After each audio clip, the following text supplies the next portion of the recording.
Hi friends, నమస్కారం అండి.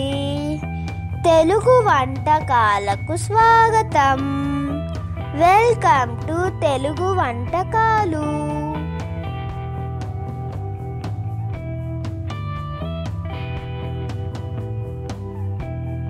Hi friends, Telugu వంటకాలకు స్వాగతం. ఈరోజు నేను మరొక నైవేద్యం రెసిపీస్, ట్రెడిషనల్ రెసిపీస్లో పూర్ణం బూరెలు చూపెట్టబోతున్నాను. దానికి కావలసిన పదార్థాల్లో శనగపప్పు, బెల్లము 2 ఈక్వల్ క్వాంటిటీలో తీసుకున్నాను. అలాగే కాసింత ఉప్పు, యాలకుల పౌడర్, పచ్చి కొబ్బరి తురుము 1 కప్పు. తయారు చేసుకోవడానికి మినప్పప్పు, బియ్యం. మినప్పప్పు 1 కప్పు తీసుకుంటే బియ్యం అన్నవి 2 కప్పులు, ఇది క్వాంటిటీ.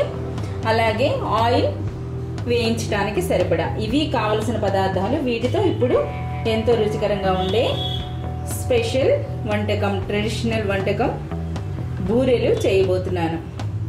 వీళ్ళు తయారు చేసుకోవడానికి మనము ఒక 4-5 గంటల ముందు ఈ పప్పును, బియ్యాన్ని కలిపి నానబెట్టుకోవాలి. ఈ విధంగా పప్పు, బియ్యం అనేది నానినాక ఇప్పుడు దీన్ని గ్రైండర్లో వేసుకొని కాస్త గట్టిగా, దోశ రుబ్బు కంటే కొంచెం గట్టిగా ఉండేటట్టుగా రుబ్బి పెట్టుకోవాలి. అందులోనే కాసింత ఉప్పు కూడా వేసుకోవాలి. అలాగే ఆ పప్పుని రుబ్బుకునేలోగా ఈ శనగపప్పును కూడాను కాసింత నీళ్లు పోసుకొని మంచిగా కడిగినాక ఈ శనగపప్పుని ఒక 70% వరకు ఉడికించుకోవాలి. అని అంటే గింజలా ఉండాలి, కానీ ఉడకాలి. ఆ విధంగా ఉడికించుకోవాలి, మరీ మెత్తగా చేసుకోకూడదు. కుక్కర్లో పెట్టుకుంటే ఒక 2 విజిల్స్ సరిపడుతుంది. నానబెట్టిన దాంతో ఈ విధంగా రుబ్బు తయారు చేసుకున్నాక, అలాగే శనగపప్పును కూడాను ఈ విధంగా ఒక 50% ఉడికింది, మరీ ఉడకలేదు, హాఫ్ కుక్డ్ ఇది. ఇప్పుడు ఈ శనగపప్పును తీసి మిక్సర్ జార్లో వేసుకుంటే ఒక పౌడర్లా తయారవుతుంది. దీంతో ఒక పౌడర్ తయారు చేసుకోవాలి. అలాగే ఈ బ్యాటర్లో కూడాను, ఈ రుబ్బులో కాసింత ఉప్పు కూడా కలిపి పెట్టుకోవాలి. ఇది చూసారుగా ఎంత చిక్కగా ఉందో, అంటే కాస్త చిక్కగా ఉండాలి, దోశలాగా పల్చగా ఉండకూడదు. ఈ కన్సిస్టెన్సీలో ఉండాలి.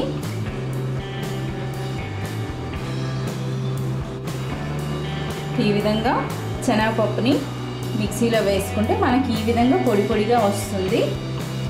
ఇలా శనగపప్పు పౌడర్ని కూడా సిద్ధం చేసుకున్నాక ఇప్పుడు పూర్ణం సిద్ధం చేసుకోవచ్చు. దానికోసం పాకం పట్టాలి బెల్లాన్ని. ఇదిగా ఒక పాన్ పెట్టుకొని అందులో 1 గ్లాస్ వాటర్ వేసుకోవాలి. నీళ్లు కాస్త వేడెక్కినాక ఇప్పుడు ఇందులో బెల్లం వేసుకోవాలి. తురిమినటువంటి బెల్లాన్ని వేసుకోవాలి. వేసుకొని ఈ బెల్లాన్ని అంతా ఈ నీటిలో కరిగినివ్వాలి. ఈ బెల్లం కరిగినాక మరొక 2-3 నిమిషాల పాటు ఈ విధంగానే ఉడికించుకోవాలి. దీనికి తీగ పాకం రావాల్సిన అవసరం లేదు.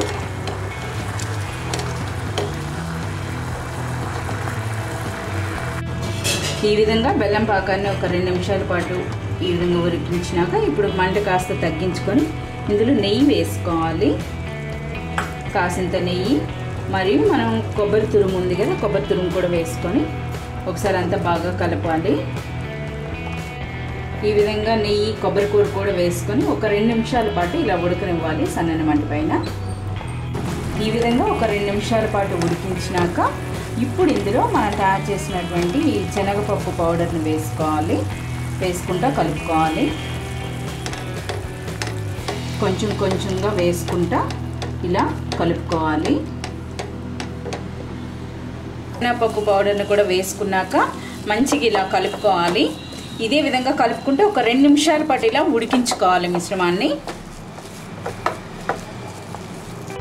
ఈ విధంగా శనగపప్పు మిశ్రమం అంతా కలిసేటట్టు కలుపుకున్నాక మరి కాస్త నెయ్యి వేసుకొని మళ్ళీ ఒకసారి అంతా బాగా కలుపుకోవాలి.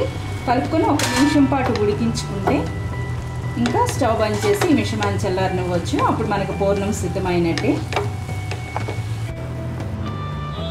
ఇప్పుడు శనగపప్పు ముద్ద తయారైనాక ఇప్పుడు స్టవ్ బంద్ చేసుకోవాలి. స్టవ్ బంద్ చేసుకున్నాక కాసింత యాలకుల పొడి వేసుకొని ఒకసారి మిశ్రమాన్ని అంతా బాగా కలుపుకొని చల్లారనివ్వాలి.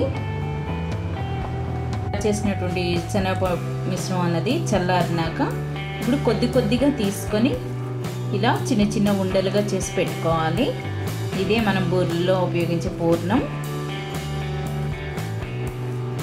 ఇలా చిన్న చిన్న ఉండలుగా చేసి పెట్టుకోవాలి.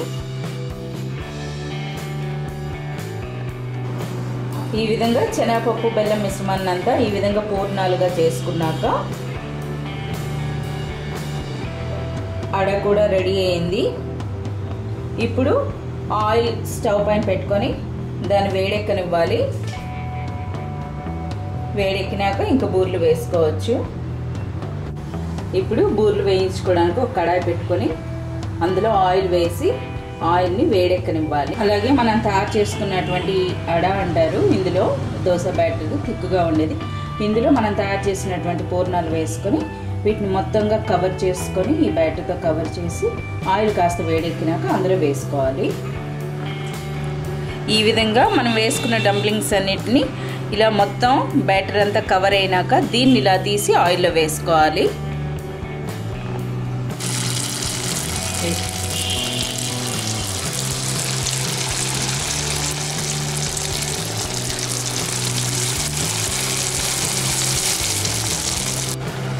ఈ విధంగా బూరెలు వేసుకున్నాక